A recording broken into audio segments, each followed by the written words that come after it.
So welcome back to Penguins Event Chat. My name is Clare Fagg and I head up the live team at Penguins. Today we're going to be talking all things flights related. Obviously on a daily basis we organise quite a lot of flights and group travel for our clients, and sometimes it can be quite confusing. Obviously there's lots of different things to know, different airlines to travel with. So I've got a kind of panel of experts with me today who's going to hopefully answer all some of those questions and hopefully make things a bit clearer in when booking group travel and things like that. So I'm just going to let the team introduce themselves. So starting with you, Holly. Me. Hi guys, I'm Holly.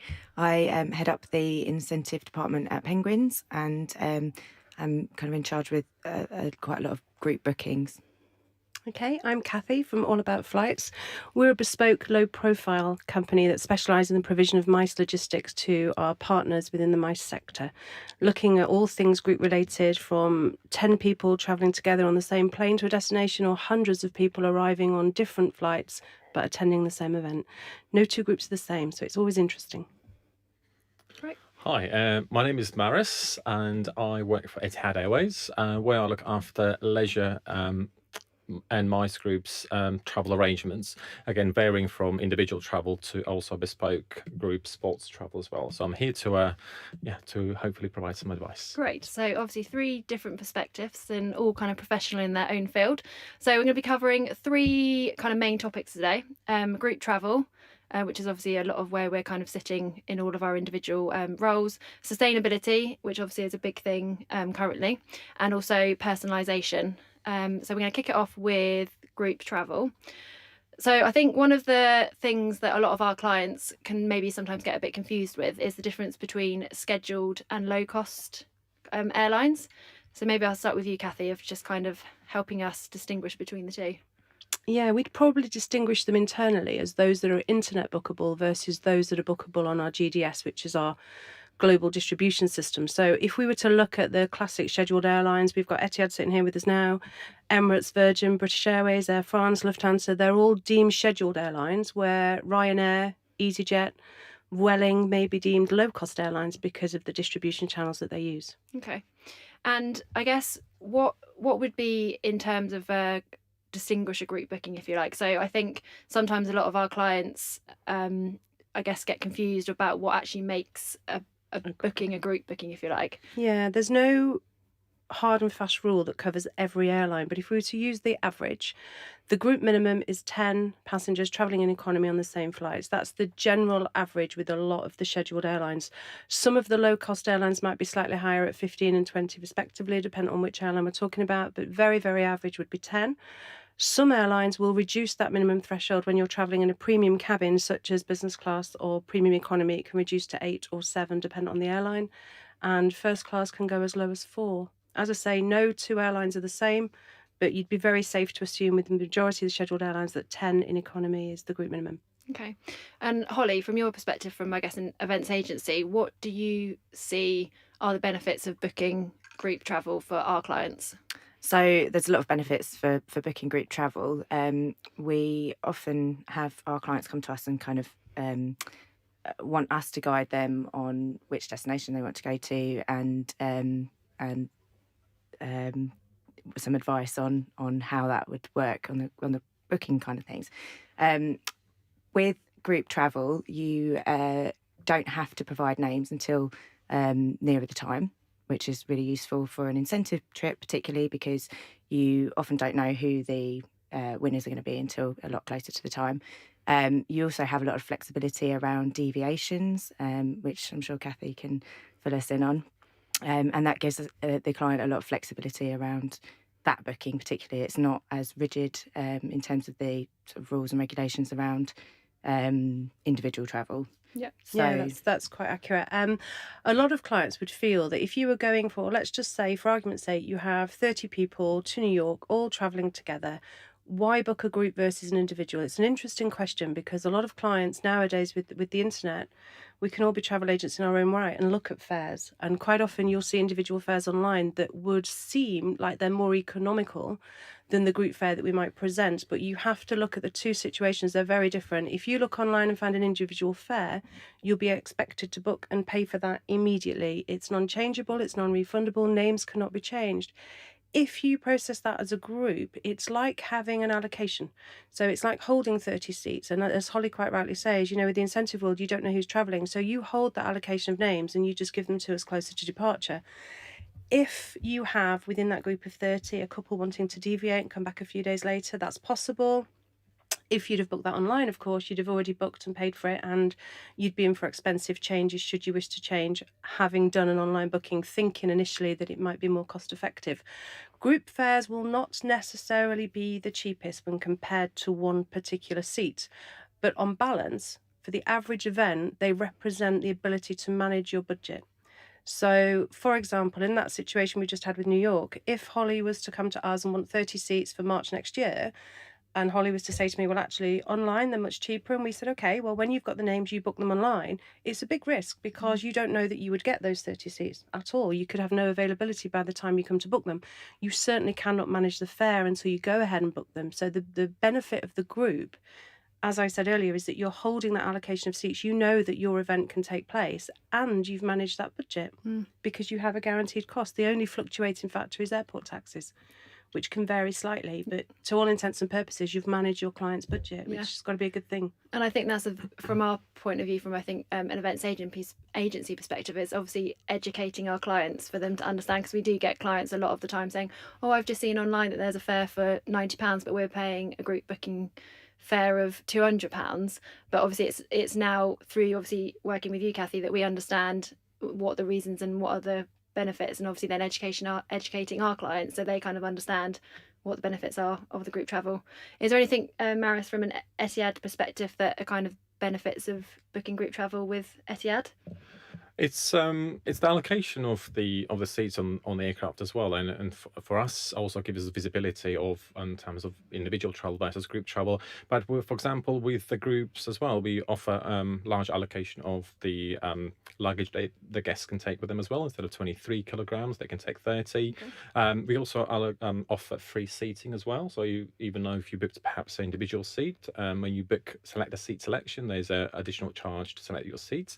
Whereas with a group, that's already included as well. So there's actually a lot of items that are included as part of the servicing or the quote process as well. And as Kathleen rightly said as well, there's lots of flexibility, and really ultimately is the managing your budget and making sure that fits within your brief when you're looking at destination. Great. And I guess on the subject of budgeting, again, one thing I guess we have to do from an agency perspective when we're putting together budgets is obviously what is the right figure to put in our budgets when we're doing that, which is I guess always hard because most of the time we're booking or looking to book flights a year out, and obviously things are changeable. So Holly, from kind of your perspective, what do you do in terms of budgeting? How do you kind of work that out? And obviously again working alongside Kathy to do that. Yeah, we definitely heavily rely on Kathy and her team to support with that. When we're looking to put destinations forward, we need an estimated cost on a flight for that exact reason, for budgeting. The airlines don't release their seats until approximately a year in advance. So what we tend to do is look at the trends and spends around the time of year that we're looking to run a trip or a conference, and then we would look heavily to All About Flights to advise us on an estimated cost for that. We also then build in a little bit of a buffer because we just don't know what can happen in that time. Another really important thing for us to do and be mindful of is what's happening in that destination at the time as well. So is there a major sporting event? Is there a congress happening? Is there something happening that will affect that rate? And really that's what we base it on. But we look to our partners to advise us on a good sort of estimated cost. Yeah, from the perspective of All About Flights, the figure that we come up with is a very, very qualified one in that we've had many, many groups operating to the destination you're talking about across the month that you might be interested in, and we'll look at them and take the average of them all and use a little common sense in some areas. You talk about Abu Dhabi, for example, with Mary sitting here with us from Etihad. I would say to somebody that if you're looking at a group to the UAE, average 40 to 60 people with no specific dates, we would probably say put approximately £500 in your budget, 450 to 500. That should cover you for your fare, your airport taxes, all associated ticketing fees. If you then want that figure during the Abu Dhabi Formula One, of course, it's not going to be the same situation because availability will be minimal. We generally err on the side of common sense, and the rates that we give will be conservative.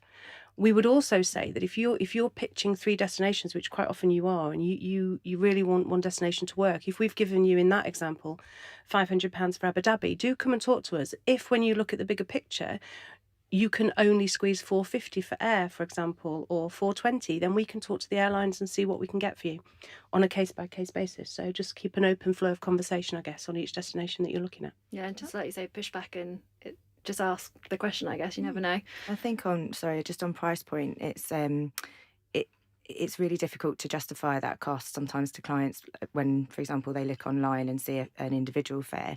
And I think what's really helped me in the past to understand it was having a chat with Kathy and explaining that there's so many other variables that come into play when you're costing up a ticket. And it's not just as straightforward as going online and booking it as you would your own personal holiday. So I think describing it as a floating stock market was something that you explained to me once, Kathy, and that really helps me in client situations. It is exactly like that, and no 2 scenarios are the same. When you look at London Abu Dhabi that we're just talking about, 450 to 500 is the average group fare. We've been lucky, specifically with Etihad before, where we've had them as low as 370, all inclusive of taxes and fees. If I were to analyse the rates that exist on that Heathrow Abu Dhabi route, you'll find the most economical fare February, March next year could be as low as £120, £130 plus taxes and fees, yet the highest can be around £2,000, both in economy. Both passengers paying those extremities of figures could be sat next to one another on the same flight in the same cabin, and you can have £1,500 between them. And that's where the group fares come in, because you're actually paying the average rate that revenue management deem reasonable for the period of time that your group's travelling. So it's a very I don't envy your clients actually in some respects trying to understand it, because it is a difficult thing, and revenue management changes daily. You can be given one rate today and another one in a few days' time. All it takes is one group to cancel or an event to cancel in a city, and you can see dramatic changes. Okay, so one thing I think that comes up a lot for us is capacities on actual aircraft. So obviously our group sizes vary very much from kind of small incentives, which are around 20, but could be, up to 300-400 people, and sometimes they're wanting to get on the same flight, and obviously, as we know from an individual person, a flight is massive and might have loads of seats, but you're only ever given 20 or 30 seats because there's this thing around capacity. I guess from your point of view, Maris, how does it work from Etihad's perspective in terms of what would you give a group in terms of capacity on a plane? Is there like a kind of standard, or does it vary depending on kind of what other bookings you've got and the time of year or the route? It's very much like they're based on availability, but just to give you as a sort of rule of thumb, I guess, is roughly, I would say, 70% of the aircraft available seats. It also depends really how early in advance you request those seats as well. If it's 11 months in advance, obviously 70% is a lot of availability. Closer to departure date, it might vary as well. The other thing as well might affect is the time of departure. Perhaps lunchtime flights, you usually will have a more availability as well. And again, if there's a flexibility, depends on the business case as well. So we're always quite open and quite flexible with accommodating group space on our airline. Okay. Anything to add from your? Yeah, I can add something very specific to that actually. There's a lot of airlines out there that have a very generic rule of, for example, no more than 60% capacity of a cabin. It's a hard and fast rule, and the computer says no when you want 65%. That can be incredibly frustrating. You know that the seats are physically available and you're willing to pay whatever rate revenue management dictate. But because of rules and regulations in place, they won't let you make the request in some cases. One of the things that Etihad are good at is they will look at each individual group request and treat it on its own merit. So whilst you've openly said that, 70% is the approximate figure that you'd look at, we've had cases where we've had far more than that, and they've been willing to consider it. So what I like about working with Etihad in that situation is that they're willing to look at each request and respond with a rate, whereas some airlines point blank refuse to return a rate if you've gone over their guideline.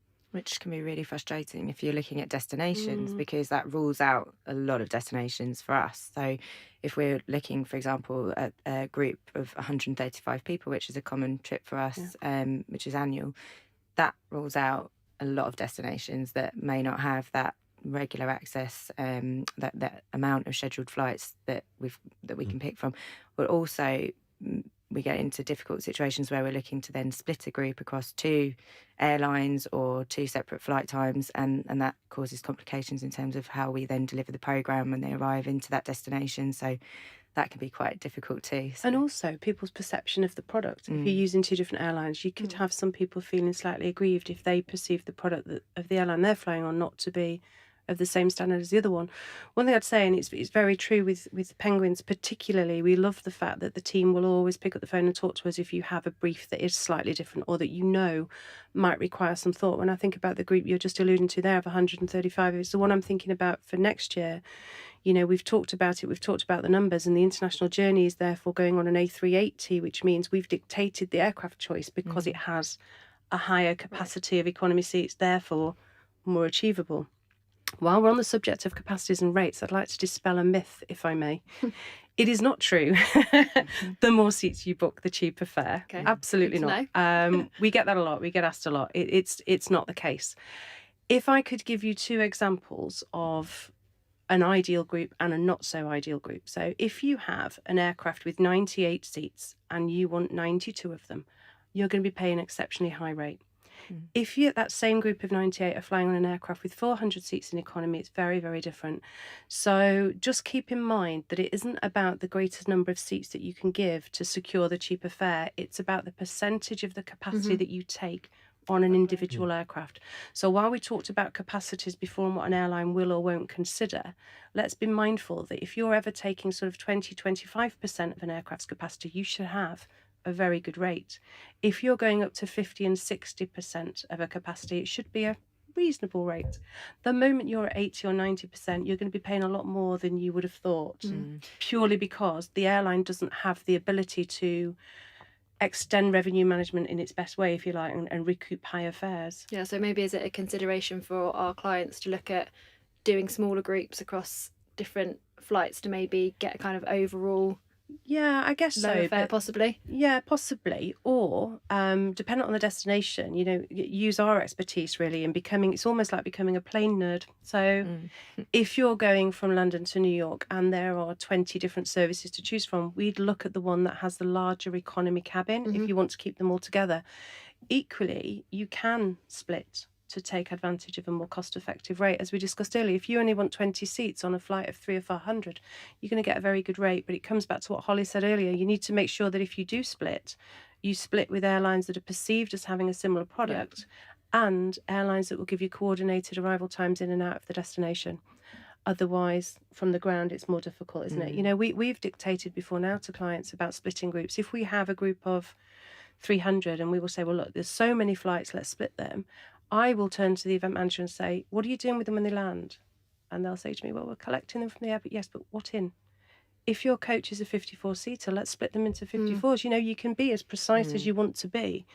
Because if we put 60 and then you need 2 lots of transport when that flight lands, it's kind of Adding more defeats cost the object. there, Yeah, isn't it? so we will quite often look at something that is nothing to do with aviation and ask for a little bit more information on you. What are your limitations on the ground? And let's try and split that suits your ground program. And it's just a different way of looking at it. But it can be cost effective for your client then, because as I say, you could save some money on the ground transportation, even though we're talking about flight transportation here. If you know that you're going to split, perhaps split to suit your needs. Yeah, the other It's end. definitely about the bigger picture as well, isn't it? Yeah. Because I think that's, I mean, Kathy, I think we've been working with All About Flights for over 20 years. Is that right? Shows all Far our too age. long. I I mean that nicely, people.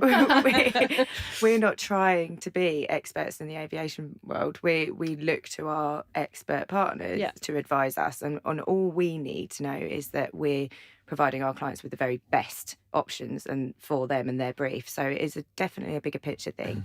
And a partnership that just works really well for us, for sure. Yeah, I think it's that classic saying of it's good to talk. It literally is. The more we understand about what your client needs, the better placed we are to respond. And there's nothing truer than that within the briefs that we look at. And, you know, it's the same when we discuss with Etihad. We don't just fire an email off asking for seats for one particular thing. And when it's slightly unusual, slightly out of the box, we'll pick up the phone and have a chat with Maris, who's very, very open to talking about what might be needed. No two groups are the same. It's important we all remember that, even from your own clients. If you have the same client giving you 3 or 4 groups per annum, they could all be very different for different reasons. And what we would want to know is what matters to you at a later stage. If you have a group of 100, are they individuals from that company or are they couples? if they are couples, we understand that seating will become a contentious issue at a later stage. So where you have 3 airlines all serving a route, all offering similar fares, pick the one that's going to be good for seating. You know, as Maris has already alluded, when you look at Etihad, they will do the seating allocation. It's free of charge, and you can do it from the moment you ticket the booking. Some other airlines won't allow you to do it until a few days before. So whilst you have the flexibility to seat them, you can only seat from what is remaining at that point. And it's amazing, I think, especially from an incentive point of view, when we do quite a lot of couples, how actually them not being able to sit together can really impact the start of their trip, and actually it's not always the great start. And then that's something that we are then obviously having to deal with from our point of view. So even just small things like that make their experience better, but also I guess our lives a lot easier. So yeah, there's nothing worse. When you think about Holly and the team, all they do for the average incentive, all of the hard work, if the moment that group land, they're bombarded with people saying, I couldn't sit with my husband, you're on the back foot already. Yeah, definitely. And it's not fair to be in that position. Don't get me wrong, we do the very best we can with seating. We appreciate how important it is to the end user. On an event where a flight gets cancelled or there's operational disruption, seating can go out of the window. It does happen. But for me, people arriving aggrieved through seating should be a rarity. It shouldn't be a common occurrence. It should be a very rare situation. Okay. I guess one other thing quickly to cover before we move on to sustainability is, I guess just from your point of view, Holly, is how do you find the help and support from All About Flights and Kathy and Maris helps you in terms of kind of not just, I guess, in the organisation bit at the start, but also on site, like when stuff goes wrong, gives you the reassurance, I guess, that you're not on your own, and also having an expertise. And you know, I guess any examples you've got would be good to share. I think with any of our partners, we heavily rely on them when things go wrong, of course, because the things do go wrong, and the clients look to us to fix them as quickly as possible, and that's really proving our worth on site, isn't it? But we've had cases where one particular example that Kathy and I still laugh about, which I call Stuttgart Gate. Just laugh about it now. You can laugh about it now. There's a return for a group who we had them across a Gatwick flight and a Heathrow flight, and the Heathrow flight, they decided the airline had, who we will not name, decided Wasn't Etihad, by the way. decided to offload our group, which obviously after a long incentive. The trip had been a fantastic trip itself, but this was the last kind of final straw, and everyone was just ready to get home in December. We had a situation where the group were being offloaded. My first port of call was to go straight to the check-in desk and find out what was happening. I didn't really receive the kind of feedback that was going to help me, let's just say, explain to my client that they weren't going to go home that evening and that our group of 40 were being taken off the flight. I got onto the phone to Kathy, which, you know, she really appreciated it on a Sunday afternoon. It's a lot of pressure for you though when you're there as well, isn't it? So just like knowing you can just call Kathy and be like, right, I know someone who's an expert, she's gonna be able to help me. It's just obviously a weight off your shoulder. Massively. Having Kathy on the phone, speaking directly to the guy on the check-in desk, being able to assist me with the kind of terminology that I needed to have in my... To scare them. Yeah, exactly. Up my sleeve to explain the situation was really, really helpful. I think at one point... the stance you needed to take, I suppose. It's not the most professional response, I have to say. But I was literally saying to Holly, do not move. Do not let anybody check in. Let him know that you're not going to move. You want your guest travelling. And interestingly, when that call first came through to me, all airlines overbook. Let's start with that. It's that's not a myth. That is true. It's something that does happen. Actually, you talk about the difference between low cost and schedule. That there's a distinct difference between the two. Sometimes we find that the low cost airlines don't overbook. Certainly not to the level the scheduled airlines do. Now, let's be very clear. Airlines overbook, but they do it with an ounce of skill normally. An airline will overbook, and they might overbook a flight by 10%, for example, in the hope that 10% will not turn up. So they very rarely get caught out, and they don't want to get caught out. It's expensive. If they have to deny boarding to somebody, the compensation that they're now forced to give is expensive. So they don't ever want to get it wrong. When Holly called on that particular day and the airline in question in Stuttgart were not allowing them to fly, my immediate brain was, what time did you arrive at the airport. Mm. So I have to check certain facts with Holly to make sure that the group arrived in a reasonable time frame and that you weren't the last 5 or 6 people checking in, for example, and therefore by default those people have been offloaded. It was a far worse situation than that, actually, because they arrived at the airport quite early and the entire group was being offloaded. For me, there was no obvious reason for that whatsoever. There was no aircraft change, there was no reduction in the cabin, there was no reduction on the capacity for any other reason. Except that potentially, this is hypothetical, I'm not saying it's fact, but potentially the duty manager that day just thought, I'm not going to find 40 different people to offload, I'll just offload this one group, it'll be easier. And having worked in the airport, having worked in a situation where you do have to select people for offload, I understand that certain ways seem easier than others at the time, and that's why I was saying to Holly, do not move, do not allow them to check anybody else in, let them know that you're not going to budge on this. And with Holly being on the phone to me, I'd said to her, put your phone onto loudspeaker and allow me to talk to the check-in supervisor directly, because if I tried to find that airline's telephone number, searching via the internet for that particular airport on departure, you wouldn't find it. Those operational numbers are not there. So the very fact that Holly's got her phone and I'm able to talk to them, although they were very dismissive at first, but there is a plus side to the story. They did all get home. Yes. Although we laughed because even when they checked on, there was still issues and Holly was almost offloaded when she was on board, I seem to remember. You sat with the pilot, didn't you? Yeah, she had to go and talk to the pilot. I had to go to the cockpit, which wasn't great. Listen, all airlines do it, but the point there was Holly had, they now still call us and talk about it, and the confidence to stand there and argue that her group should be accepted over and above or as well as anybody else that were in that queue. What seemed to happen is they told her no and then were checking on other people, which is what I didn't particularly take kindly to, because there's no reason for that at all. They could have offloaded Holly's group, for example, and then 40 people no-showed, for argument's sake. And then what was the point, you know? All airlines should really check people in as they approach the check-in desk and only consider offload when the aircraft is totally full and everybody has presented themselves. Yeah, that seems the most fair way. And I think it's about having the confidence and the backing to know that that's the case. It felt that was very unreasonable at the time, but just knowing that I could speak to Kathy and say, no, absolutely, this is wrong. Yeah, well, you've got like 40 faces looking at you thinking, 40 really faces, want to get home. And a client who was particularly keen to be leaving the airport that day, obviously. So it was an unusual situation, but one that we can laugh about now, which is exactly. I have to say, actually, in all the years, it's the first time I've known an entire group be offloaded or suggest that they would offload. It's a very unusual stance to take. But anyway, you got through that. Well, the good thing there, from Penguin's perspective, is you prove your worth, Holly, on the ground. You know, your client will, if they've ever questioned, why do we have somebody with us? Why do we have the expense of the event manager to actually run it? That in itself is a reason why, because they know who to contact when things go wrong. Yeah. Matters massively. Okay, well, I think we've covered quite a lot there in the group travel section. So I'm going to move on to sustainability. So obviously a quite big thing going on in, I guess, the world at the moment. And I guess aviation itself probably doesn't contribute too good to the environment, and it's not the most greenest way to travel, but obviously everyone's going to have to travel all the time, so it's not going anywhere. But I guess it's like, what can airlines be doing, or what can we be doing to make it, to do our bit, I guess.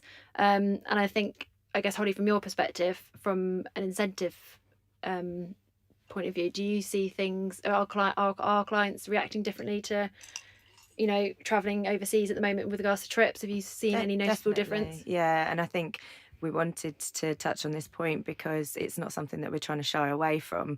I think as an agency we need to be responsible and grown up enough to face these kind of things dead on and look at ways to improve what we're doing. And like we say, we massively champion events and face-to-face trips.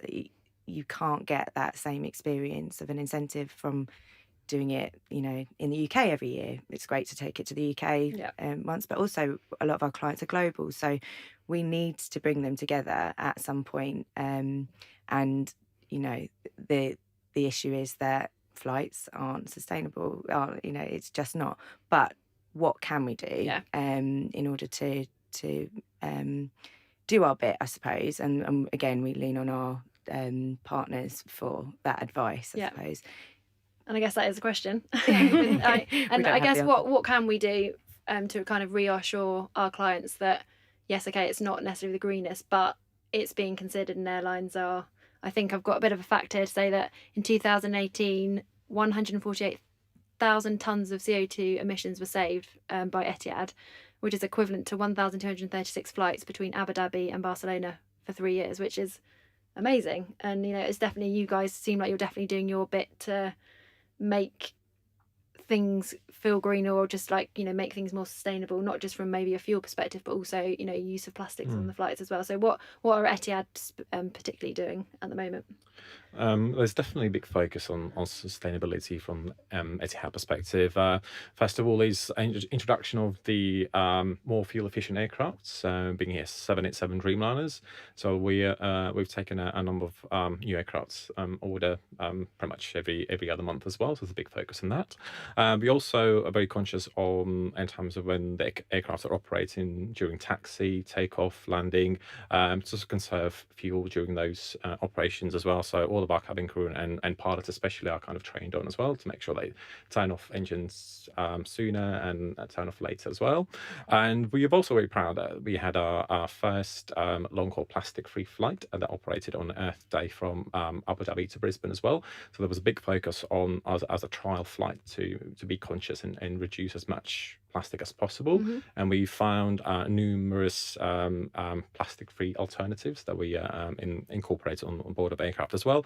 And there's continuous discussion and dialogue and with our supply chain as well, looking at ways of how we are able to reduce the plastic on board of aircraft as well, finding sustainable alternatives as well. So it's ongoing discussion. So I'm not saying that's it's fixed the here and now, but it's a long-term vision on that.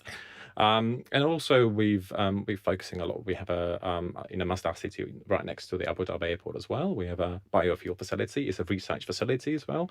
It's an early stage, but we were the first airline again operating a biofuel flight from Abu Dhabi to Amsterdam as well. So there's a big focus on biofuel investment and research facility as well, and how we can kind of increase that and make sure that the next few flights we are incorporating that more and more as well. So yeah. And I guess from our point of view, we can just be looked to maybe using airlines that are being more conscious of the sustainability factor and kind of pushing that a bit more, maybe compared to other airlines that aren't quite up there. Kathy, anything to add from your point Yeah, of a couple view? of things really. When you've got a destination in mind and you know which airlines that we've presented for you, talk to us. Let's have a look at the airline's individual policy on sustainability. You'll find clients went through the stage of looking at CSR programs. And actually, I don't mean to sound negative, but CSR programs do cost a lot of money. They cost a lot of money to operate on the ground, and to implement. And what we're finding now is we're talking to the airlines on a case-by-case basis of potentially coming to you to say, actually, give your client the choice. If, for example, they're not looking at a CSR program on this occasion, would they consider offsetting their carbon? So all of the e-tickets that we generate are given the carbon footprint, if you like, for that individual trip. It's cabin specific. So if you're in economy or premium or business, your carbon will differ in terms of what the offset is. And some airlines are now allowing them to do it. It's better to fly from a carbon point of view. It's better to fly in economy, right? Yeah, probably. Yeah. Yeah, definitely. Well, do you know, yes, it is. And the reason for that, if you think about the very simplicity of you can put more economy seats into a certain space. So yes, it is. However, you could argue that in economy, you might often find more plastic. We talk about not having plastic, but it's a fine line for the aviation world. They can't really serve some meals without them being in some form of packaging because it'd be then deemed unhygienic. Yeah. We went through a stage recently of an airline. We wanted every single plastic cover removed from the blankets that they were putting on board the aircraft, and we secured it. But it didn't mean they weren't wrapped in plastic in the first place. So where's that come because they from? have to leave that laundry service in a hygienic way. But there's little things that people can do. We've got a very large event travelling next year, and very interestingly, for the first time, this particular client is very keen on doing something in terms of offsetting their carbon footprint. And we've gone to the airline now to, I'm not going to say agree a price, to establish what it would cost to offset the carbon for that event. 1,400 people travelling transatlantically. It's huge. As in the cost to offset is huge. I was going to say, is actually how expensive is it? What will it be and will the client pay it? It's Yeah. a very interesting conversation, because historically I would have said that a client is unlikely to consider it, but on this occasion they are, and they will. In addition to that, they've pledged to plant 1 million trees between now and the travel day, and they're already 250,000 in. So there are people out there that are sort of wanting to do their bit, I suppose. And with the airlines, that it's going to take a while. As I said earlier, 20 years from now, it would be a very different conversation. Yeah. I think if you can be seen to be using an airline that is taking it seriously, as Etihad are, and several others, then I think you're on course to doing your client well by giving them the right choice of airlines. Well, I think you're right in terms of the timescales of 20 to 30 years, because I read somewhere the other day that apparently the goal is to be net zero carbon aviation sector by 2050. So we'll see see how that goes. It's a big challenge, isn't it? And I feel for the airlines. It's a it's one that's mostly talked about in the press, and it's a big challenge. But I think you've also got another statistic about what the actual the aviation sector is responsible for 2% of the CO2 emissions at a global level. So the fact that already the airlines are doing what your bit and doing everything that you can to make it a little greener and a little bit more sustainable is far ahead than some other industries, I suppose. And I think in summary, I think that air travel is not going to stop. I think people are going to still be doing it for their holidays, and also, yes, it might seem that because it's a big hot topic at the moment, companies are being a bit more mindful, but equally there's companies globally who need to travel to office. It's gonna have to keep happening. But I think, like you say, it's great to see that airlines are making conscious effort, and there actually are choices out there for our clients to be more mindful and choose airlines that are maybe being more sustainable. And it's only looking like it's gonna improve over the years anyway. So great. So then just finally moving on to personalisation. So again, sorry, coming to you, Holly, because obviously, incentives massively about personalisation. And I guess, flights and on the ground when you get to an airport is a massive bit where you can kind of really start that journey. Yeah.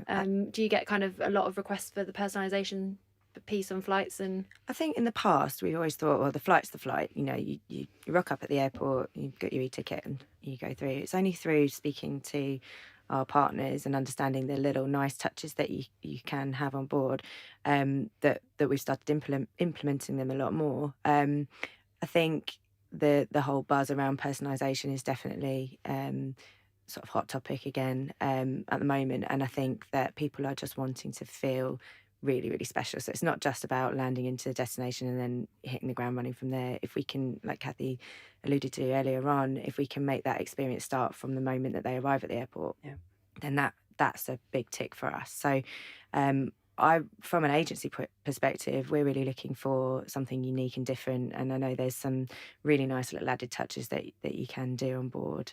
But Maris, I know you've got a few. Yeah, we're going to see what, and I think sometimes it's not, even it might be small things that actually don't actually add a lot of money. But yeah, so what from your point of view are Etihad doing that kind of just give that personal touch that we can be tapping into? Yes, I mean, there's a number of initiatives, and again, it's just kind of case by case, really, because sometimes things will depend. Again, let's start from the check-in operations as well. It depends really on the airport as well, and depends really what time you're traveling as well. Depends how size the group as well. So it's kind of case by case. For example, we've done with Special Olympics group recently, whereby we actually booked a whole dedicated their check-in area as well, and we've pre-allocated actually a hotel right next door as well. So and then we split them into groups of 45 at check-in as well, depending on by different types of sports. We made sure that we actually worked together with the Heathrow Airport as well. So you'll find out that a lot of airport teams and even terminal airport teams will have dedicated teams that are there to offer additional services and help as well to ensure that you have the best experience traveling from that particular airport or terminal as well. From anything from branded screens to welcome desks as well, again depending on availability, and also when the guests get through the airside as well, we're always trying to pre-board them well in advance as well and make a special announcement even there at the airport itself. Once the guests get on board as well, again it's kind of case by case really, depending on the size of the group as well, from branded headrests to a bit of customization board as well. But we also have to be mindful what the other guests traveling as well. You don't necessarily want to make too many announcements on board as well, so how that kind of whole other guest experience might be affected as well. Is there another group that's traveling and the one wanting an announcement as well? So it's kind of case by case, and as long as we have a little bit of notice and exactly perhaps a guest expectation and looking at the you what are the exact requirements. We've done things again when the groups arrive in Abu Dhabi as well, welcome desk as well. We've done things locked off a dedicated coach drop-off area as well, so to saving you and your guests time as well in terms of dropping a coach drop-off area. You actually can be dropped off right outside the terminal as well. You get your dedicated check-in desks area as well. That's usually fairly straightforward. With certain groups as well, we've done off-site check-in as well. So perhaps if you are staying in a desert resort 2 hours away and then you have an evening flight, we've done things where we're trialing out dedicated off-site check-in, so you can get your boarding pass issued and luggage collected, so you can arrive at the airport well in advance, or 2 hours before instead of 4 hours before. Yeah. And we're also fortunate at Abu Dhabi, we have a dedicated VIP terminal as well, meaning that you can arrive at the airport dedicated just for your group, even traveling economy, where you can be checked in, dropped off, and then transported to the straight to the aircraft itself as well. So there are options available. I would suggest just to ask us a question, and there might be additional fee that might be involved for these sort of servicing and the inquiries, whether it's the printing or the extra terminal. But there's definitely open to make sure that your guest experience is great on board as well. And we always look at those opportunities that perhaps many of them are first time on Etihad as well, and they're potential corporate clients, potential for future clients with that. So we always try to see there's a bigger opportunity than just another group traveling on Etihad. Yeah, and I think it's sometimes just like these small things are like sometimes so easy to implement, but actually make such a difference to the individual, the group's experience, isn't it? And I guess from our point of view as well is that we've just, like I say, just got asked the question, and that kind of can really enhance our clients program. And I guess just quickly before we kind of finish is just, I guess we're going to touch on this quickly on just chartering. I guess that's really, the epitome of personalisation. And for us, I think we've done it one or two times, and it's definitely not the cheapest, but I think is there a time and a place? Yes and no. It depends which side of the fence you sit on. Is it going to be the greenest way to do it, chartering your own aircraft for yourself? No, probably not. Chartering is generally done for one of two reasons. Either A, the client wants the kudos of having their own private charter, or B, which does happen, a destination has been selected and then it's been realised the air uplift isn't excellent and you have no choice other than to charter. If I look at the situations that we've chartered on behalf of Penguins recently, your destination wasn't particularly well served, but the client was hosting their event there from multi-departure airports, I suppose, and we had a couple of charters out of the UK. It's never cheap. Could we give you a definitive response on how much to expect? Perhaps not, but quite often we will look at costs and say it could be 3 times the price when you come to charter of an individual seat, and for a lot of people that would put them off. But when you're running a tight event and you've got a deadline to meet on the ground, sometimes you do need to charter because it's the only way to get them in to fit the criteria that you have. The ideal scenario for a charter is actually one that I sent off this morning as an inquiry, strangely. They want to fly in 3 weeks' time, and they're flying into Dublin in the morning and coming back that night. That's the ideal scenario, because that aircraft is going to fly over to Dublin. It will sit on the tarmac and bring them home. If you have an event that's 4 or 5 days in its duration, what you're essentially looking at doing there is potentially flying the aircraft out with your guests on board, and then it's coming back empty. Yeah. And then it's flying back out again to pick you up empty, and then coming back with your guests. So you're paying for 2 empty legs. It's considerably more expensive. Or the airline is going to be willing to leave their aircraft on the ground for those days, and again, you're going to pay for the fact that they can't use it. So the worst scenarios for charter, I think, generally are when you want something 10 to 12 months out and airlines are reluctant to commit to a price. You never know what fuel is doing in the world. It's such a volatile thing and such a costly thing for a charter. There are companies out there that actually have their own pieces of metal that will make a charter work, whatever the lead time. We charter specifically from certain airlines that we know and that we trust for 2 reasons. A, their financial security, and most importantly, their safety. There are some airlines that we don't particularly want to work with because they've not essentially been reliable. We don't also like a situation where you've got to position an aircraft from an overseas base into the UK for it to operate your charter, because if it's delayed coming in, it can delay you. So we're a little bit picky with who we charter from. But there are a lot of brokers out there, a lot of charter companies doing it very successfully day in, day out. And a lot of people do charter for either the reason that they need to or because they want the kudos of doing so. They are expensive, but then they can be the most amazing and perfect situation. You can overbrand your headrest. That's every headrest on board that aircraft. It has an amazing visual impact when people walk on board and their company logo is adorned on the back of a seat. The menus you can choose yourself. The in-flight service you can choose yourself. You can dictate exactly what you want to happen on that charter. To a certain extent, you can dictate the time you'd like it to operate. If the airline has availability and a free diary, you can decide that that flight needs to depart at 10:30 local time. Subject to airport authority slots, it's yours to do with as you wish. So it is the most fantastic thing as and when you have the budget and the so availability of aircraft. the right client. It's but I think also with so many different airlines and options out there now, it's obviously probably easy enough to hopefully, like you said, unless the destination is really restricted, to just still be able to probably make it work on just using kind of scheduled flights. Yeah, from our point of view, you don't want to spend the whole budget on that journey No. out. Well, and that's essentially what Get to an happens. amazing destination and not be able to do anything. Yeah. Have the event on board. Yeah, have the event on board. We have done that before. Anyway, on that note, I think we're kind of covered everything there. So thank you very much to the three of you. Please rate us 5 stars, leave a review and subscribe, and then listen to all of our other podcasts.